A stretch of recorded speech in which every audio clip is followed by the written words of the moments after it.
and welcome to Sikorski's Thinkabouts. I'm your host, Laura Sikorski. My guests and I share our operations and technology expertise to help you provide outstanding customer service and customer experiences. Joining us today is Holland Haas, and Holland is a return guest of ours. Yes, I am. Thank you. Yeah, and she is the author, and we're going to talk a little bit about it, but Consciously Connecting. And it's a very simple process of how she thinks we need to disconnect to reconnect with everyone. You don't have to run all the time is Holland's mantra. You know, you can just kind of take a deep breath and you will get it done. And yes, it's okay to slow down. Right, and now we're not going to put you to sleep today, but we have a very, very interesting topic. But I'd just like to reinforce that Holland is not only an author, but she is a public speaker, coach, and a business consultant. And she does a lot of coaching for professional people, doctors, and the like, and executives of small business. And I think she is a perfect person to speak about the business owner or entrepreneur, or are you a business leader?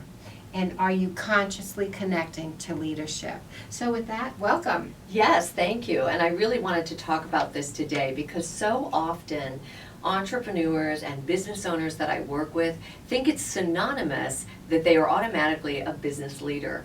And that is not always the case. Well, I am very excited about listening to what you have to tell us today.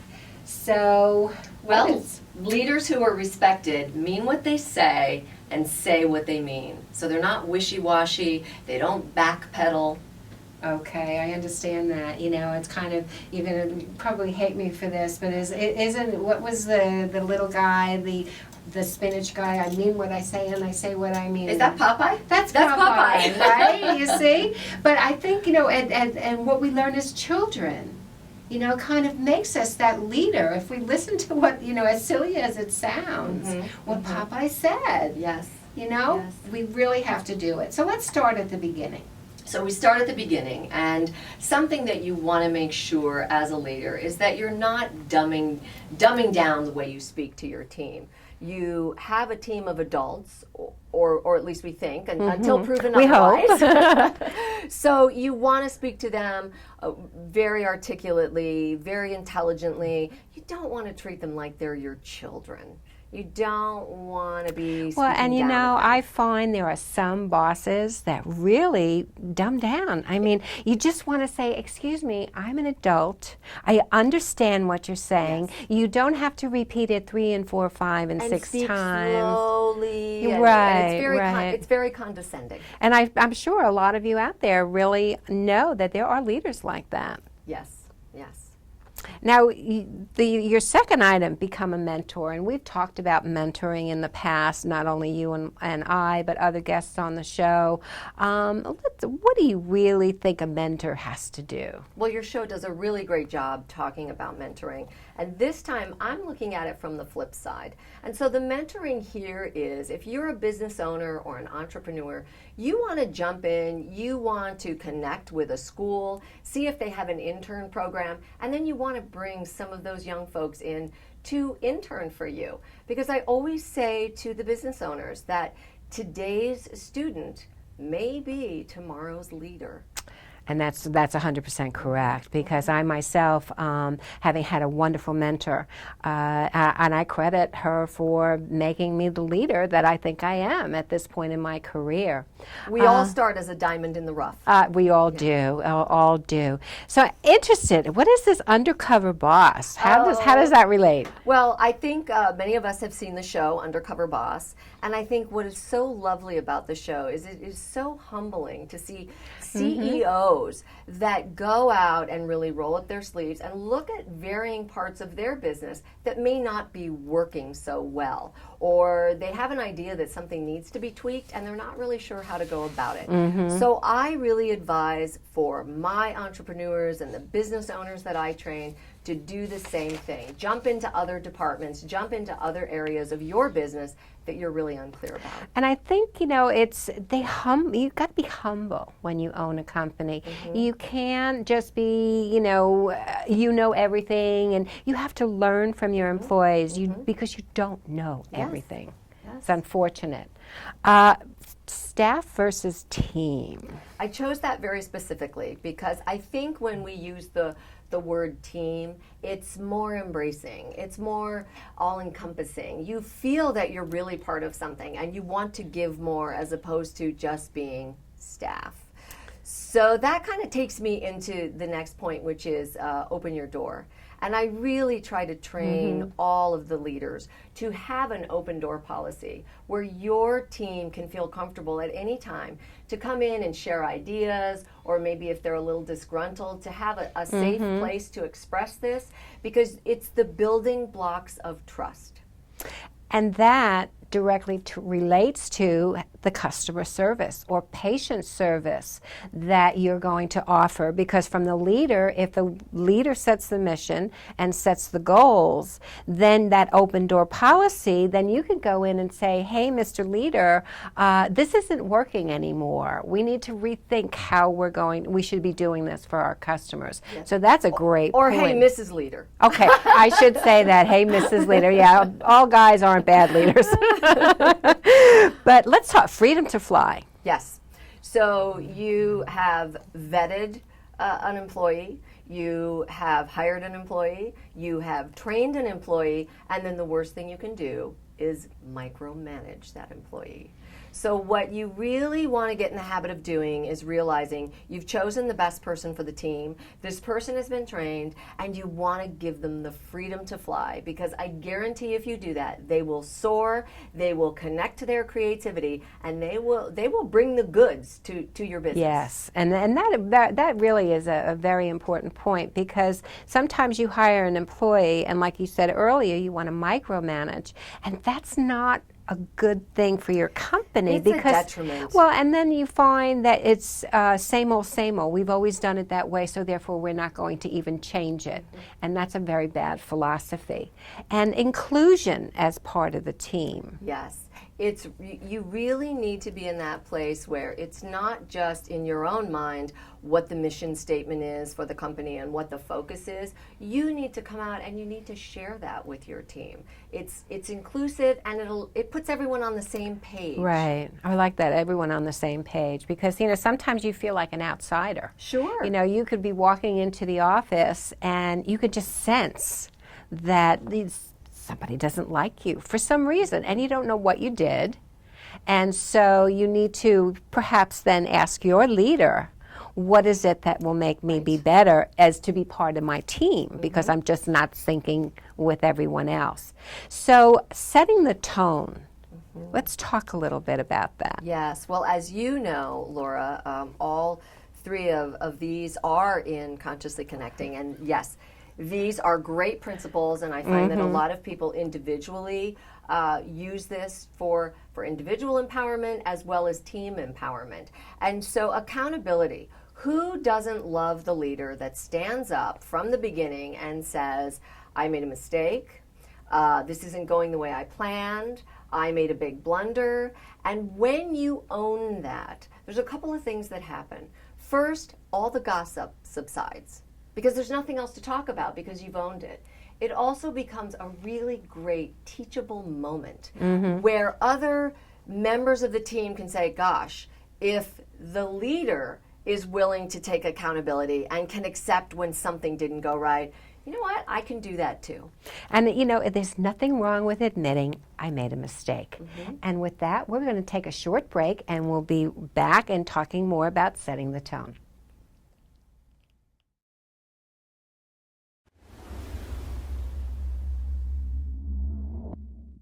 Hi, I'm Tim Stead. I'm from Star Communications. We're a marketing support company. And if you need help with your next marketing project, please call 273-1900, or you can go to our website, starcommunications.us.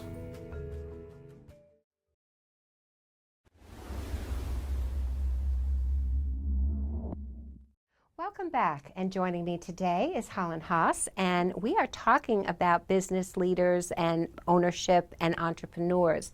And we left at the point of setting the tone as a leader.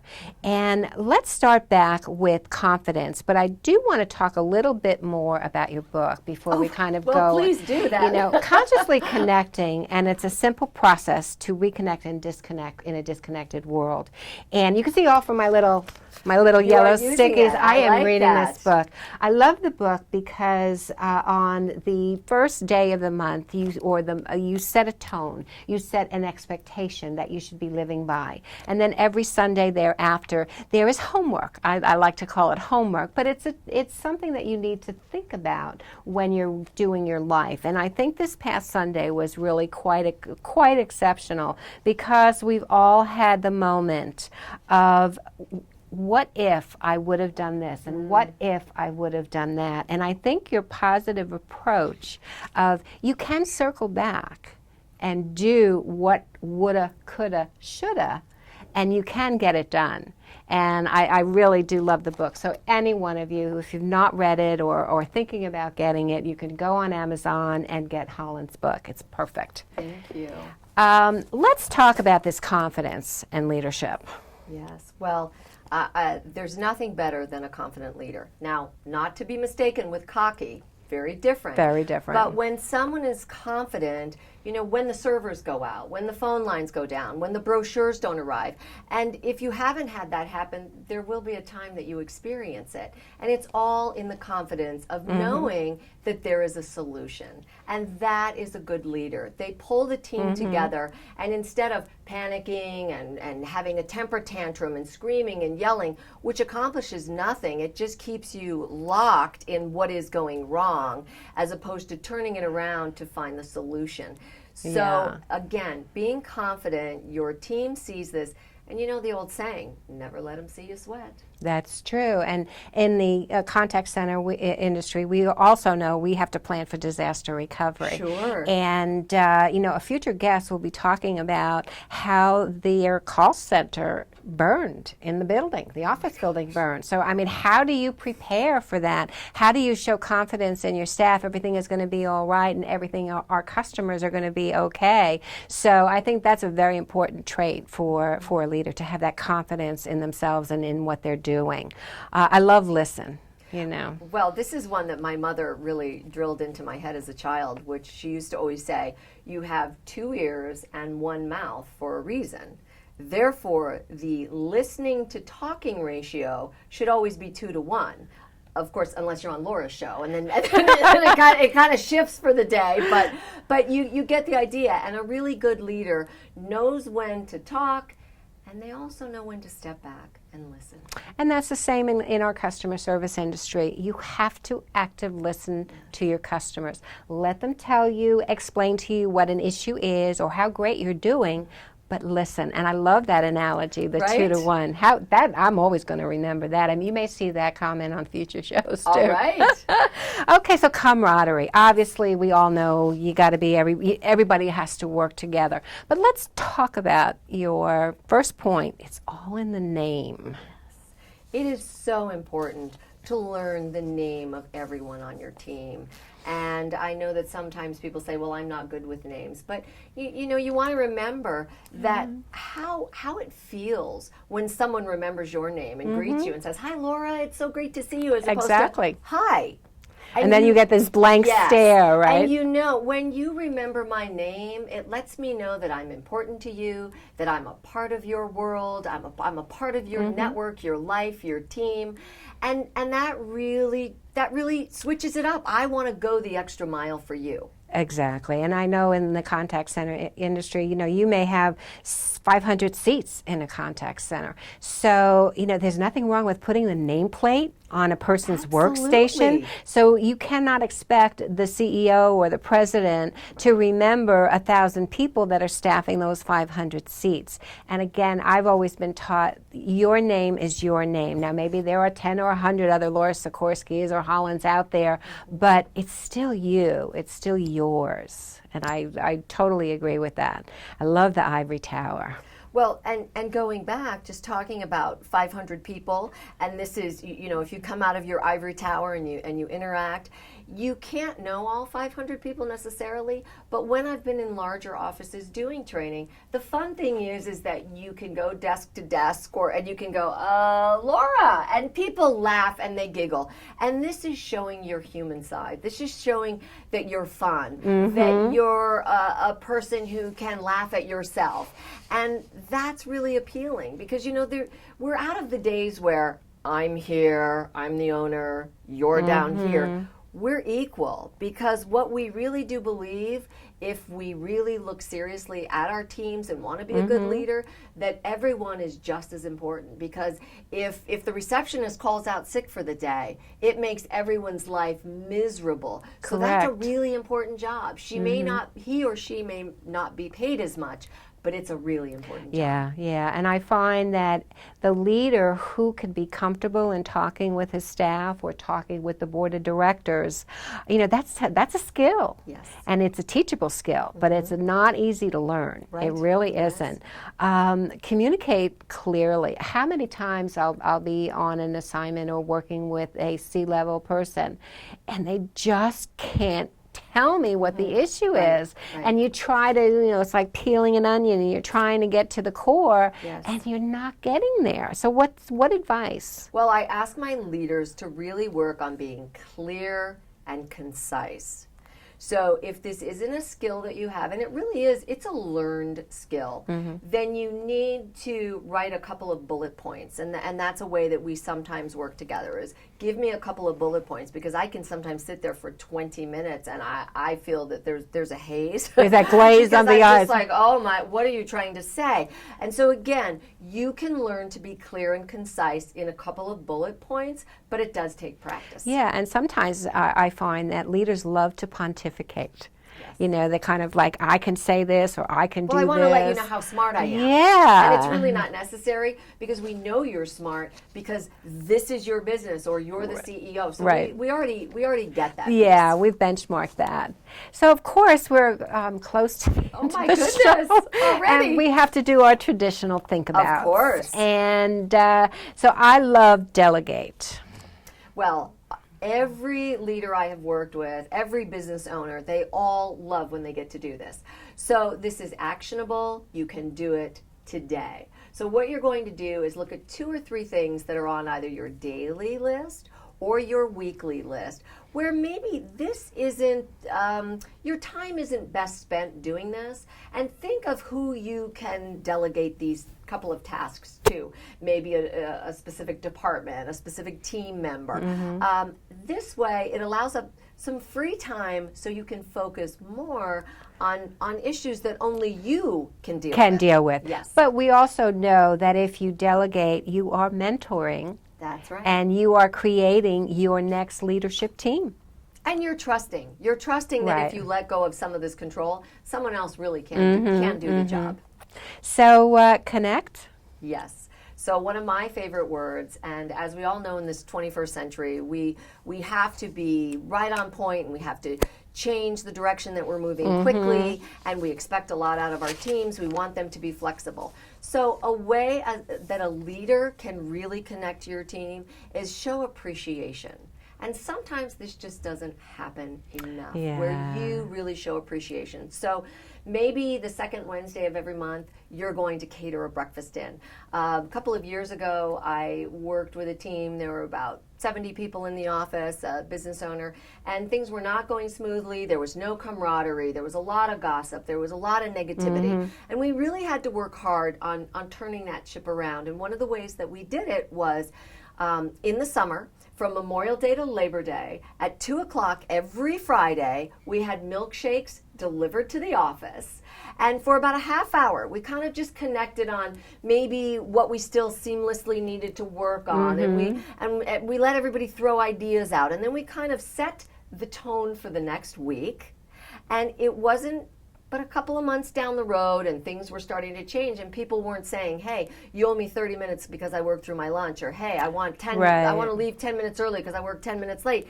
People were willing to give this. Why? Generosity. And it's also being human, you know. Yes. You know, it's fun to laugh in the office. It's fun to have a soda. It's fun to get an ice cream cone or whatever that may be. And you show that you it's camaraderie. You're one of them. We Right. are a team. Right, right. Yeah. Totally agree. Learn.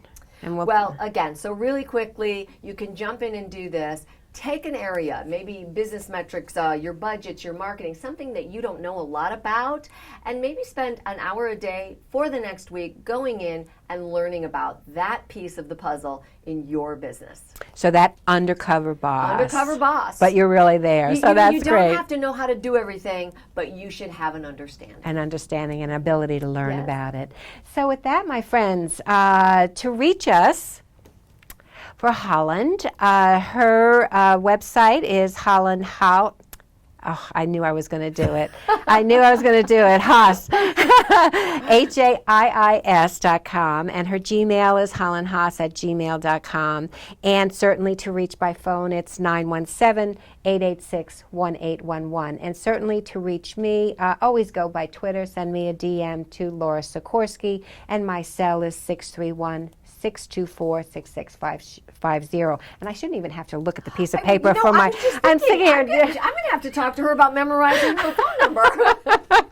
And with that, we also want to thank the Daily Blue and Blue Chip Marketing, and of course our videographer Mike for making us all look great today. And if you need to reach out to the Daily Blue and Corinne Caro, who is their founder, it's 631-761-9223. And with that, thank you so much for clicking in, and have a perfect rest of the day. Thank you, Laura.